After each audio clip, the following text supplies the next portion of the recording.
Hello दोस्तों, बैलिज्म academy YouTube channel में आपका फिर से बहुत बहुत स्वागत है। दोस्तों, आज के इस वीडियो में हम मोस्ट इंपॉर्टेंट क्वेश्चंस को सॉल्व करने वाले हैं जो कि आपके यूपी टेट, सुपर टेट, साथ ही साथ आपके यूपी पीटी एग्जाम के लिए मोस्ट इंपॉर्टेंट है। दोस्तों, इस वीडियो में मैंने सारे क्वेश्चन सेलेक्टेड लिए हैं जो कि आपके सिलेबस पर बेस्ड होंगे, साथ ही साथ आपके प्रीवियस ईयर क्वेश्चन पर बेस्ड होंगे। तो वीडियो को ध्यान से देखिएगा और वीडियो के लास्ट में मुझे जरूर बताएगा कि आज के इस वीडियो में आपके कितने क्वेश्चन सही हुए। तो बिना देरी करते हुए चलिए शुरू करते हैं सबसे पहले क्वेश्चन से। सबसे पहला क्वेश्चन है, पिपली घाट दर्रा किस श्रेणी में स्थित है? ऑप्शन आपके सामने अरावली श्रेणी, ऑप्शन बी हिमालय श्रेणी, ऑप्शन सी कैमूर श्रेणी या फिर ऑप्शन डी अजंता श्रेणी।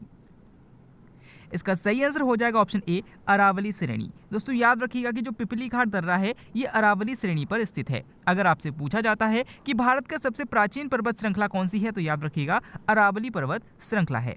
अगला क्वेश्चन, शुक्र के उपग्रहों की संख्या कितनी है? ऑप्शन आपके सामने है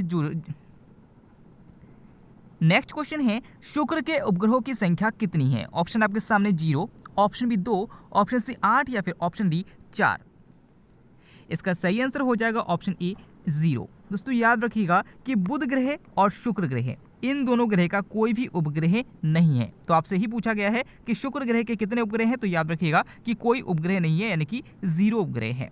अगला क्वेश्चन, विश्व का पहला राष्ट्रीय उद्यान कौन सा है? ऑप्शन आपके सामने जिम कॉर्बेट राष्ट्रीय उद्यान, option B Yellowstone National Park, option C Hemis High National Park या फिर option D California National park.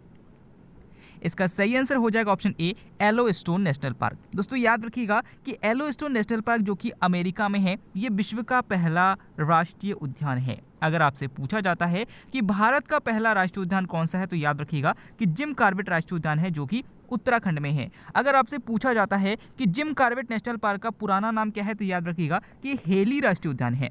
और अगर आपसे पूछा जाता है कि भारत का सबसे बड़ा राष्ट्रीय उद्यान कौन सा है तो याद रखिएगा हेमिस राष्ट्रीय उद्यान है जो कि लद्दाख में है। अगला क्वेश्चन, फिलीपींस में चक्रवात को क्या कहा जाता है? ऑप्शन आपके सामने टाइफून, ऑप्शन बी बिलीबिली, ऑप्शन सी टॉर्नेडो या फिर ऑप्शन डी हरिकेन। इसका सही आंसर हो जाएगा ऑप्शन ए टाइफून। दोस्तों, याद रखिएगा कि फिलीपींस में भी चक्रवात को टाइफून कहा जाता है और चीन में भी चक्रवात को टाइफून कहा जाता है। अगर आपसे पूछा जाता है कि ऑस्ट्रेलिया में चक्रवात को क्या कहा जाता है तो याद रखिएगा बिलीबिली कहा जाता है। अगर आपसे पूछा जाता है कि अमेरिका में चक्रवात को क्या कहा जाता है तो याद रखिएगा टॉर्नेडो कहा जाता है। अगर आपसे पूछा जाता है कि वेस्ट इंडीज तट पर क्या कहा जाता है तो याद रखिएगा हरिकेन कहा जाता है। तो ये क्वेश्चन पूछा जाता है, याद रखिएगा। अगला क्वेश्चन, विश्व में सर्वाधिक कॉफी उत्पादित करने वाला देश कौन सा है? ऑप्शन आपके सामने भारत, ऑप्शन बी चीन, ऑप्शन सी ब्राजील या फिर ऑप्शन डी अमेरिका। इसका सही आंसर हो जाएगा ऑप्शन सी ब्राजील। दोस्तों, याद रखिएगा कि ब्राजील एक ऐसा देश है जहां पर कॉफी का उत्पादन सबसे अधिक होता है। अगर आपसे पूछा जाता है कि किस देश में चावल का उत्पादन सर्वाधिक होता है तो याद रखिएगा चीन में होता है। और अगर आपसे पूछा जाता है कि चीनी का कटोरा किसे कहा जाता है तो याद रखिएगा कि जो क्यूबा देश है इसे चीनी का कटोरा कहा जाता है। अगला क्वेश्चन, मानव शरीर की सबसे लंबी हड्डी कौन सी है? ऑप्शन आपके सामने tibia, option B stapes, option C femur या फिर ऑप्शन डी मैक्सिमक्स। इसका सही आंसर हो जाएगा ऑप्शन सी फीमर। दोस्तों, याद रखिएगा कि जो हमारे जांग की जो हड्डी होती है वो मानव शरीर की सबसे लंबी हड्डी होती है और इसको फीमर कहा जाता है। अगर आपसे पूछा जाता है कि मानव शरीर की सबसे छोटी हड्डी कौन सी है तो याद रखिएगा स्टेपीज है जो कि कान की हड्डी होती है। अगर आपसे पूछा जाता है कि मानव शरीर की सबसे चमकीली हड्डी कौन सी होती है तो याद रखिएगा टिबिया हड्डी होती है जो कि आपके पैर की हड्डी होती है। और अगर आपसे पूछा जाता है कि मानव शरीर की सबसे बड़ी मांसपेशी कौन सी है तो याद रखिएगा मैक्सिमक्स है। अगला क्वेश्चन, आगरा नगर की स्थापना किसने की थी? ऑप्शन आपके सामने Udayan, option B Sikandar Lodi, option C Akbar या फिर ऑप्शन डी अलाउद्दीन खिलजी। इसका सही आंसर हो जाएगा ऑप्शन बी सिकंदर लोदी। दोस्तों, याद रखिएगा कि आगरा नगर की स्थापना सिकंदर लोदी ने की थी। अगर आपसे पूछा जाता है कि पाटलिपुत्र नगर की स्थापना किसने की थी तो याद रखिएगा उदयन ने की थी। अगला क्वेश्चन, मृदा को उपजाऊ बनाने के लिए उसमें क्या मिलाया जाता है? ऑप्शन आपके सामने नाइट्रोजन, ऑप्शन बी खाद, ऑप्शन सी चूना या फिर ऑप्शन डी इनमें से कोई नहीं। इसका सही आंसर हो जाएगा ऑप्शन डी चूना। दोस्तों, याद रखिएगा कि जो मृदा उपजाऊ नहीं होती है उसको उपजाऊ बनाने के लिए उसमें चूना मिलाया जाता है। अगर आपसे पूछा जाता है कि इसका उदाहरण कौन सी मिट्टी है तो याद रखिएगा कि जो लाल मिट्टी होती है ये एक इसका अच्छा उदाहरण है, क्योंकि जो लाल मिट्टी होती है ये अधिक उपजाऊ नहीं होती है और इसमें ज़्यादातर तौर पर इसको उपजाऊ बनाने के लिए इसमें चूना का मिलाया जाता है और इसको उपजाऊ बनाया जाता है। अगला क्वेश्चन, मॉन्ट्रियल प्रोटोकॉल का संबंध किससे है? ऑप्शन आपके सामने ओजोन संरक्षण, ऑप्शन बी कार्बन नियंत्रण, ऑप्शन सी वृक्ष संरक्षण या फिर ऑप्शन डी ध्वनि प्रदूषण। इसका सही आंसर हो जाएगा ऑप्शन ए ओजोन संरक्षण। दोस्तों याद रखिएगा कि मॉन्ट्रियल प्रोटोकॉल का संबंध जो है वो ओजोन संरक्षण से है। अगर आपसे पूछा जाता है कि विश्व ओजोन दिवस कब मनाया जाता है तो याद रखिएगा 16 सितंबर को मनाया जाता है। अगला क्वेश्चन, भारतीय ध्वज तिरंगा को कब अपनाया गया था? ऑप्शन आपके सामने 24 जनवरी 1950, ऑप्शन बी 22 जुलाई 1947, ऑप्शन सी 14 सितंबर 1949 या फिर ऑप्शन डी 26 नवंबर 1949। इसका सही आंसर हो जाएगा ऑप्शन बी 22 जुलाई 1947। दोस्तों याद रखिएगा कि भारतीय ध्वज तिरंगा को 22 जुलाई 1947 को अपनाया गया था। भारत का जो राष्ट्रीय गीत है और जो राष्ट्रीय गान है दोनों को 24 जनवरी 1950 को अपनाया गया था। भारत की राजभाषा हिंदी को 14 सितंबर 1949 को अपनाया गया था। और याद रखिएगा कि भारतीय संविधान को 26 नवंबर 1949 को अंगीकृत किया गया था। तो ये चारों क्वेश्चन बार बार पूछे जाते हैं, याद रखिएगा। अगला क्वेश्चन, सबसे बड़ी खाड़ी कौन सी है? ऑप्शन आपके सामने मैक्सिको की खाड़ी, ऑप्शन बी बंगाल की खाड़ी, ऑप्शन सी हडसन की खाड़ी या फिर ऑप्शन डी इनमें से कोई नहीं। इसका सही आंसर हो जाएगा ऑप्शन ए मैक्सिको की खाड़ी। दोस्तों याद रखिएगा कि विश्व की सबसे बड़ी खाड़ी मैक्सिको की खाड़ी है। अगर आपसे पूछा जाता है कि किस खाड़ी की तट रेखा लंबाई सबसे अधिक है तो याद रखिएगा कि हडसन की खाड़ी की तट रेखा लंबाई सबसे अधिक है। अगला क्वेश्चन, सभ्यताओं का पालना किसे कहा जाता है? ऑप्शन आपके सामने Asia, option B Africa, option C Europe या फिर ऑप्शन डी ऑस्ट्रेलिया। इसका सही आंसर हो जाएगा ऑप्शन ए एशिया। दोस्तों याद रखिएगा कि एशिया महाद्वीप को सभ्यताओं का पालना कहा जाता है और महाद्वीपों का महाद्वीप भी कहा जाता है। अगर आपसे पूछा जाता है कि अंध महाद्वीप किसे कहा जाता है तो याद रखिएगा कि अफ्रीका को अंध महाद्वीप कहा जाता है। अगर आपसे पूछा जाता है कि प्यासी भूमि का देश किस महाद्वीप को कहा जाता है तो याद रखिएगा ऑस्ट्रेलिया को कहा जाता है। और अगर आपसे पूछा जाता है कि मरुस्थल विहीन महाद्वीप किसे कहा जाता है तो याद रखिएगा यूरोप को कहा जाता है, क्योंकि इसमें एक भी मरुस्थल नहीं है। अगला क्वेश्चन, किस महाद्वीप का आकार अंग्रेजी वर्णमाला के एस आकार जैसा है? ऑप्शन आपके सामने Asia, option B Antarctica, option C Europe या फिर ऑप्शन डी ऑस्ट्रेलिया। इसका सही आंसर हो जाएगा ऑप्शन बी अंटार्कटिका। दोस्तों याद रखिएगा कि अंटार्कटिका महाद्वीप एक ऐसा महाद्वीप है जिसका आकार एस आकार जैसा है। तो ये क्वेश्चन भी पूछा जाता है, याद रखिएगा। अगला क्वेश्चन, जापान की काली धारा किस जलधारा को कहा जाता है? ऑप्शन आपके सामने है लैब्राडोर जलधारा, ऑप्शन बी क्यूरेशियो जलधारा, ऑप्शन सी क्यूराइल जलधारा या फिर ऑप्शन डी गल्फ स्ट्रीम जलधारा।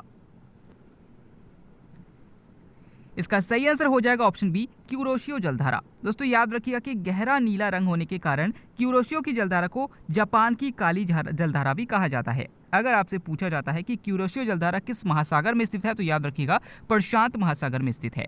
अगला क्वेश्चन, डिस्कवरी ऑफ इंडिया किसकी पुस्तक है? ऑप्शन आपके सामने Lala Lajpat Rai, option B Mahatma Jyotiba Phule, option C Swami Vivekananda या फिर ऑप्शन डी जवाहरलाल नेहरू।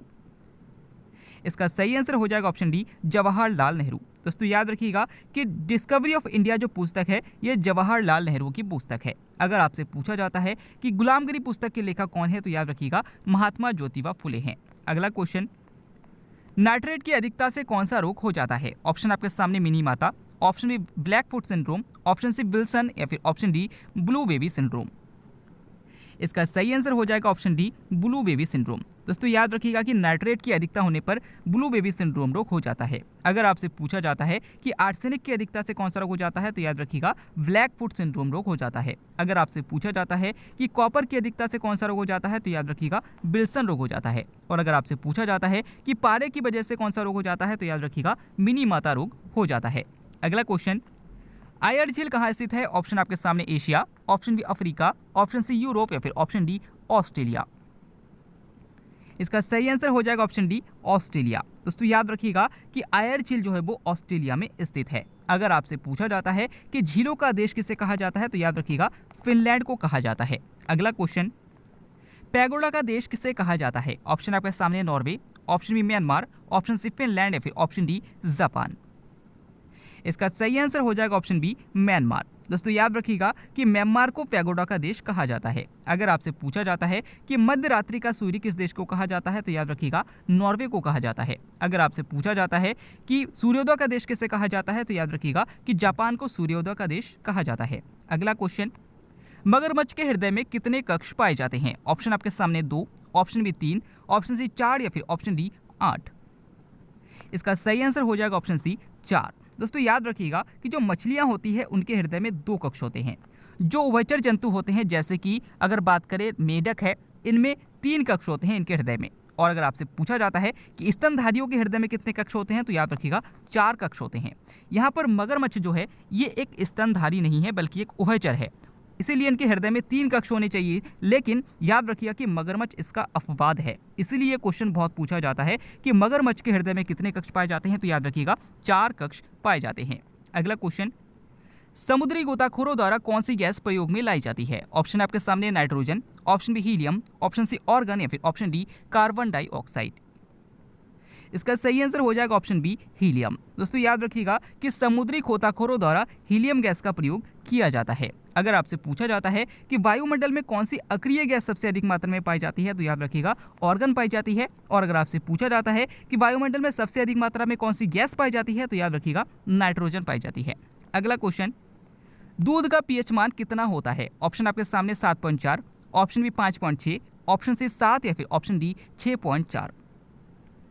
इसका सही आंसर हो जाएगा ऑप्शन डी 6.4। दोस्तों याद रखिएगा कि दूध का पीएच मान 6.4 होता है। अगर आपसे पूछा जाता है कि जल का पीएच मान कितना होता है तो याद रखिएगा 7 होता है। अगर आपसे पूछा जाता है कि रक्त का पीएच मान कितना होता है तो याद रखिएगा 7.4 होता है। और अगर आपसे पूछा जाता है कि कितने पीएच मान से कम पीएच मान की वर्षा होने पर उसे हम अम्लीय वर्षा कहते हैं तो याद रखिएगा कि अगर 5.6 पीएच मान से कम पीएच मान की वर्षा होती है तो उसे हम एसिड रेन यानी कि अम्लीय वर्षा कहते हैं।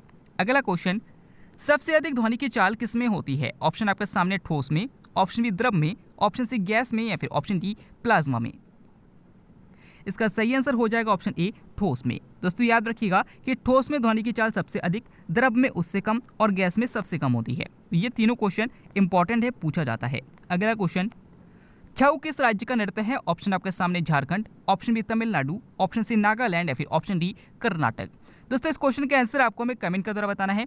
आज के इस वीडियो में आपके कितने क्वेश्चन सही हुए, साथ ही साथ आज का वीडियो आपको कैसा लगा कमेंट करके जरूर बताइएगा। अगर आप फेसबुक पेज और टेलीग्राम ग्रुप को ज्वाइन करना चाहते हैं तो डिस्क्रिप्शन में लिंक दिया गया है, वहां से आप ज्वाइन कर सकते हैं। हम फिर से लौटेंगे एक नए नेक्स्ट वीडियो लेकर, तब तक के लिए देखते रहिए, सीखते रहिए।